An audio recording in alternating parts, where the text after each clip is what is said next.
Today we are going to discuss dimension analysis.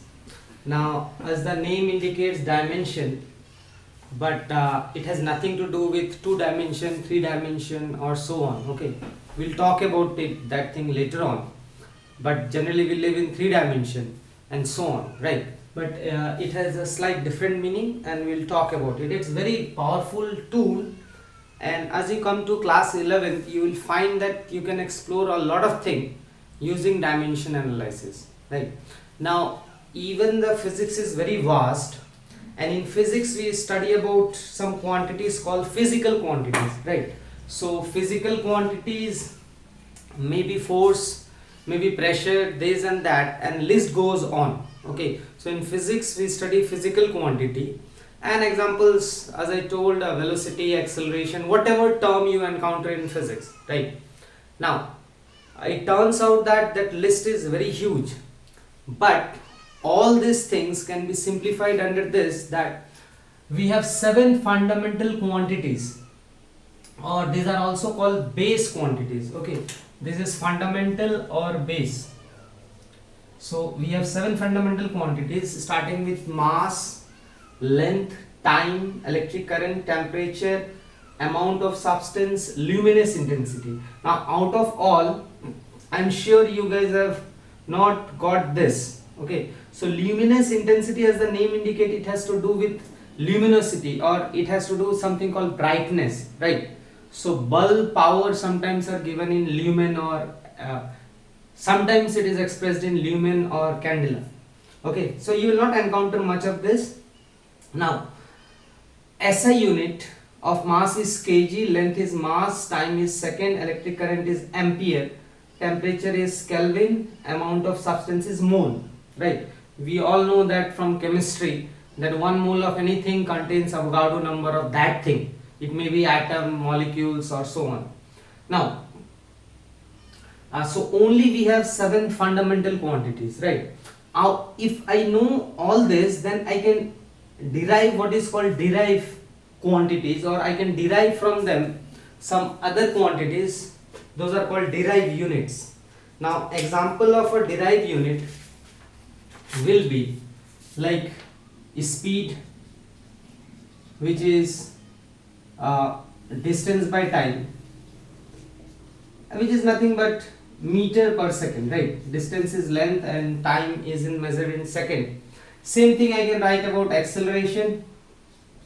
Acceleration is change in velocity, or I'm just writing the unit. So acceleration is change in velocity by time, and it will turn out that it is ms square. I can go on with force. Force is mass into acceleration. Its unit is going to be kg, meter per second square. So these are called derive units. Okay, 7 fundamental units. From there you can derive all the units. Okay, and these are called derive units. Now, these are fundamental units. There are 2 supplementary units. One is called plane angle and one is called solid angle. I will just give you a slight idea about them.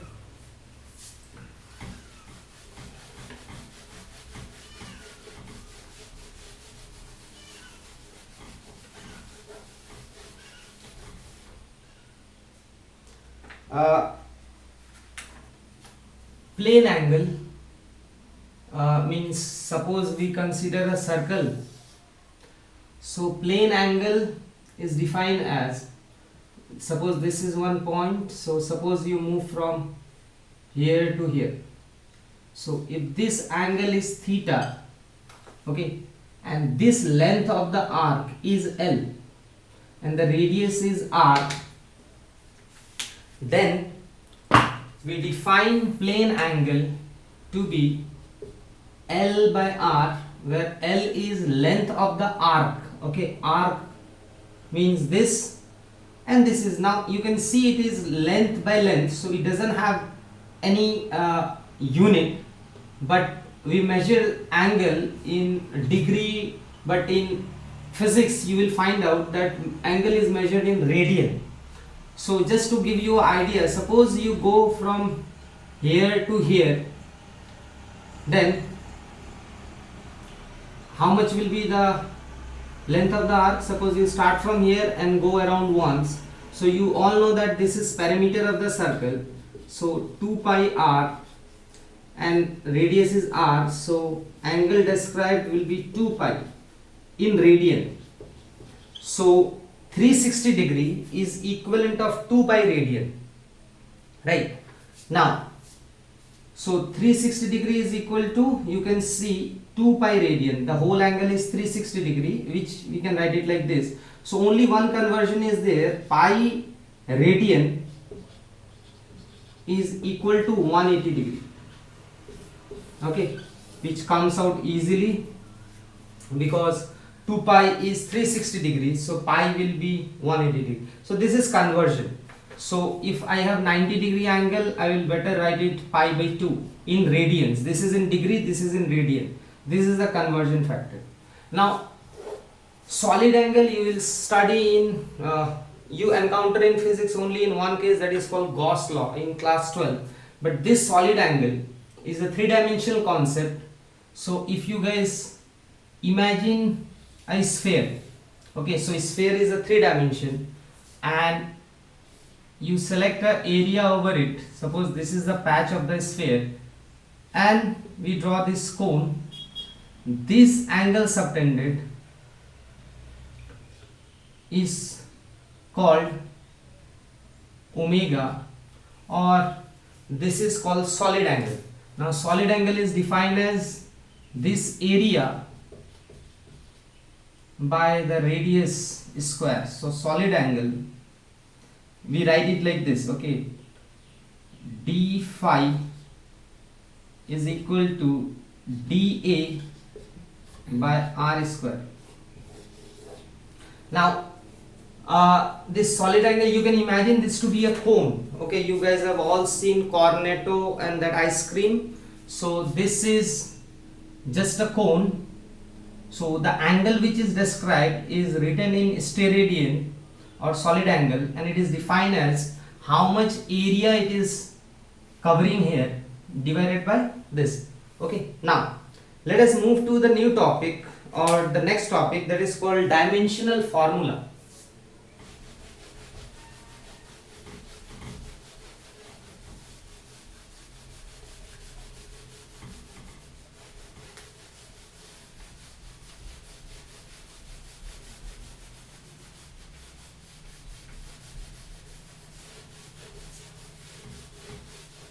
Now dimensional formula, let us take one example. Okay, in dimensional formula, now in dimensional formula we'll represent length by L, mass by M, and time by T. Okay, temperature we can Kelvin means temperature, we can denote it by theta. On, let us say current we can denote it by A, that is ampere. Right. Now in present case we'll just consider this generally, and if you in future you will encounter more examples, so you will understand it. So velocity is, or speed is, distance by time. So its dimensional formula I will write to be v equal to, distance is length, which will be L, and time is capital T. So I will write this to be LT minus 1. Now from here you should understand two things, that the dimensional formula of speed or velocity is LT minus 1. This bracket term we use for dimensional formula. Now we can also say dimension of velocity or dimension of speed is 1 in L. Okay, if L has no power, I can write 1 into the power length and minus 1 to the power means minus 1 to time. Okay, let me read it once more. Dimension of speed is 1 in length and minus 1 in time, right? And this is the way to write dimensional formula. Now I will just take one more example. Acceleration is change in velocity by time. Now velocity is speed, everything is same, so its velocity is nothing but lt minus 1. This is t. If I take it up, so acceleration dimensional formula will be, you can see if this goes up, lt minus 2.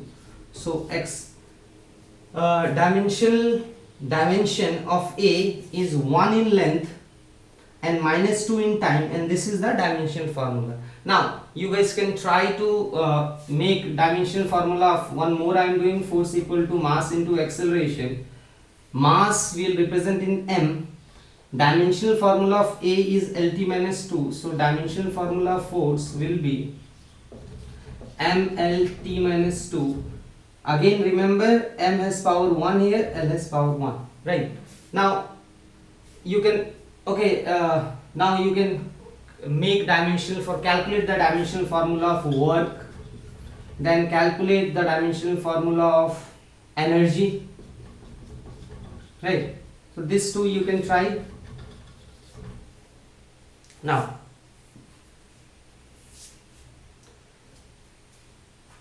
what is the application of dimension analysis? We are going to talk about it, that one. Now first application is to check the application. First application is to check the correctness of an equation, or we say homogeneity of dimensions in an equation. So to check the correctness of an equation, first application is to check the correctness of an equation. Okay. Now let us take one example. Let us say we have x equal to ut plus half a t square. Okay, one thing I forgot to mention, that this number doesn't have any dimension, like half or any number, 2, 3, 4, 180, 2000, lakh, numbers doesn't have dimension. Now first application is to check the correctness of equation. Now you know that this is, let us say, my left hand side and this is my right hand side, right? Now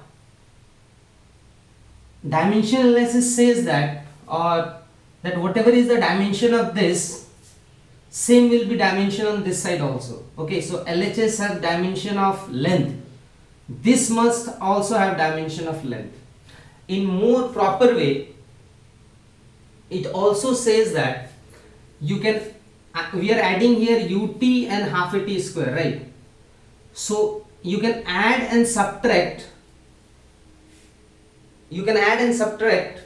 only those things which are same dimension.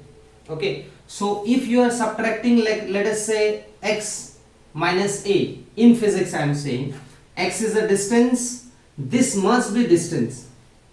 Okay, I will talk about it. Let us verify this. Now x has the LHS has dimension of length, we all agree. Let us check the dimension of u and t.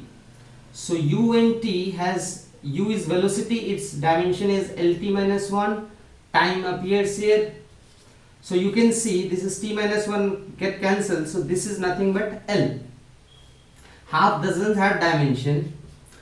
A has dimension, if you remember its formula, A dimensional formula is LT minus 2, and this is A and this is T square.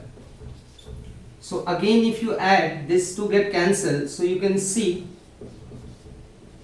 a very powerful and important result, that I can add ut plus half a t square because this dimension and this dimension is same, and if I make a equation and suppose I add a new constant here, let us say c. So if you have to guess what will be dimension of c, it must be length only. Okay, so this application, let me tell you again, first application is to check the correctness of a equation. Now second thing in this only, that I can add and subtract only quantities having similar dimension. Okay, this is about addition, but same will be for subtraction also. Now this is a very powerful result. Okay, now let us say, what is the this is one application, what is the drawback of it? Some of you can argue that if I write ut plus at square, it doesn't make any difference, right? Because half doesn't have dimension, but you know that this is incorrect equation.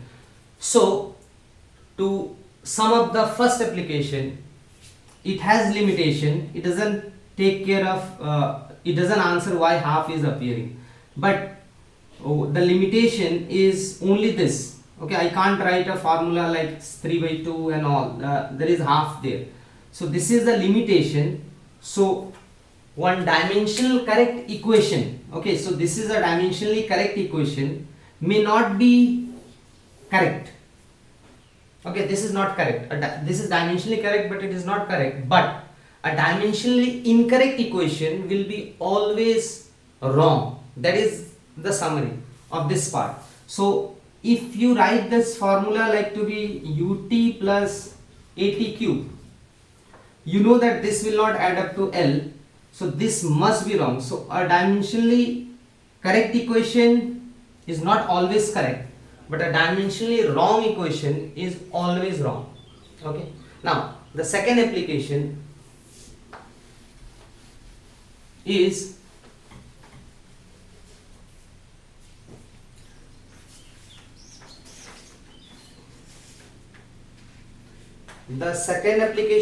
to convert one system of unit to another system. Okay, so second, to convert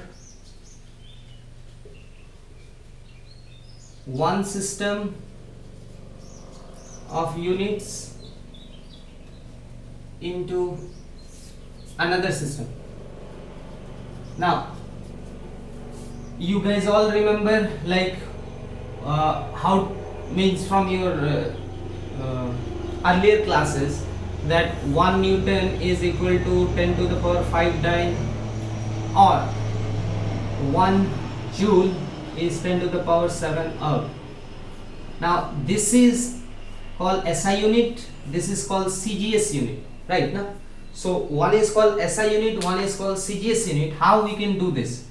So this is also one application of it. Now I will just do one. So how we get this? So we go to the basic equation of force. Force is equal to mass into acceleration. Now when mass is 1 kg and acceleration is 1 meter square, this force is called 1 Newton. Okay, this is the definition of 1 Newton of force. Now I have to convert this, suppose 1 Newton into CGS unit. So CGS means centimeter gram second. So I will convert this into gram. This is 10 to the power 3 gram. 1 meter is 100 centimeter. Second remains same. So this becomes 10 to the power 2, 10 to the power 3. This is 10 to the power 5 gram centimeter square per second. Okay, now this thing is together called dyne. So to sum up, 1 Newton is this. How I can convert this into CGS unit? I can follow this step. Okay, now you guys can try this one. Okay, I will just give you a hint. Use the formula of work done equal to force into displacement. Okay, and you'll, so this is your assignment, how you will prove that. So this is one application. Now the third application is the most powerful application. Okay, now third application is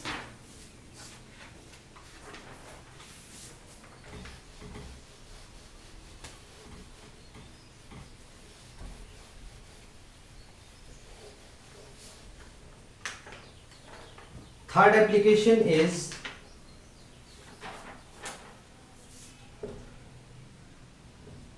deducing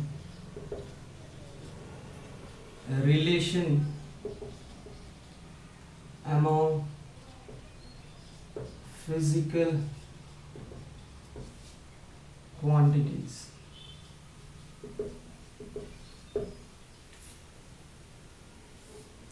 Now, to take one example, I am taking one example to explain you this. I am taking example of a simple pendulum.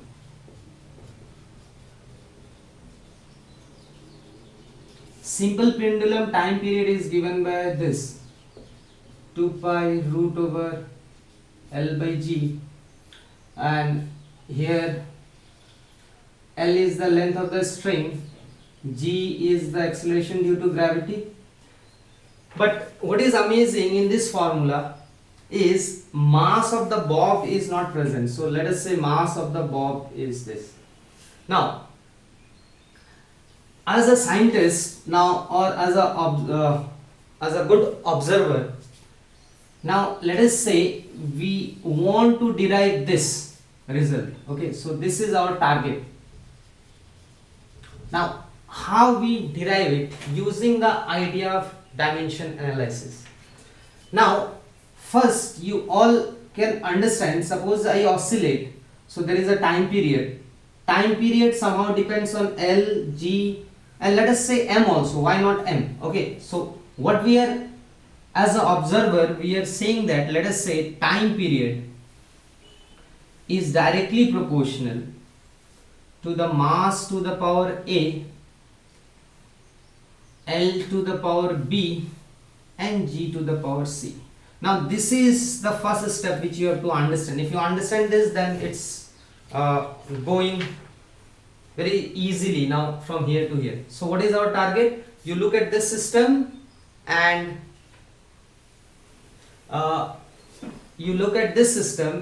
see how I can derive the relation. So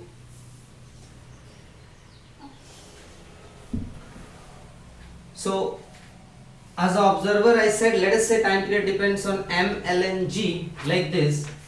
So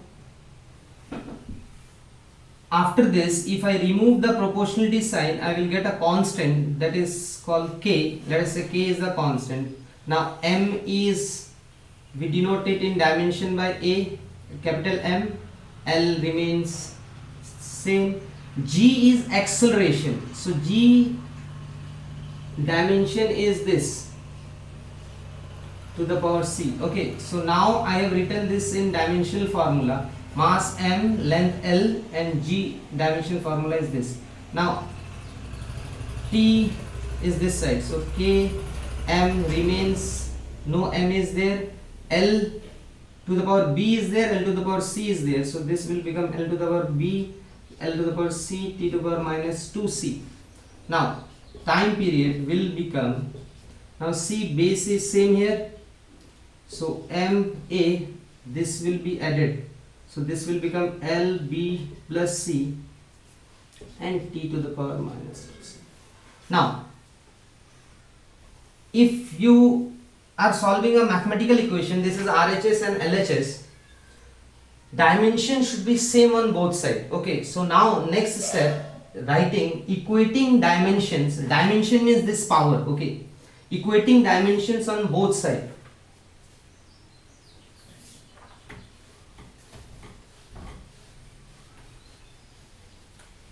So if I equating dimension on both sides. See, let us equate first time. Time has power 1, this side time has power 2 minus 2c. So first is minus 2c equal to 1. That means c equal to minus half. This is your coming from here. Okay, I am equating first the power of t together. M doesn't have anything this side, so A is 0, and this side no L is there, so B plus C is 0. Now I know C is minus half, so B is equal to minus C, so B becomes half. Now our target is done. Now the dimensional formula, I will put this thing back. So time period is equal to, I am writing some constant K, I am not writing the proportion, m to the power a has power 0, so m to the power 0, L to the power b, L to the power half, G to the power minus C minus half. M0 is 1, so time period is K, and I can put this in a bracket, L by G. So this gives you this powerful relation that time period is directly proportional to square root of L and inversely proportional to square root of G, and a mass dimension came out to be 0, so mass does not matter. So it doesn't matter whether you put a heavy bob or lighter bob, the time period is independent of the bob till we are dealing with periodic motions of the pendulum. Now, so this is one derivation. Okay. Now again, this application has also some limitation. The limitation is that you need, the dependence should be on, you need 3 variables, let us say here. Okay, so time period depends on 3 things, M, L, G. So I can derive it like this. But if I have an equation like this, x equal to ut plus half a t square, here x depends on u, t and a, right? Now 3 things, and this kind of relation cannot be derived in this case. Okay, now this is about dimension analysis. Let me know if you have doubt. Okay, thank you, and we'll continue in the next lecture.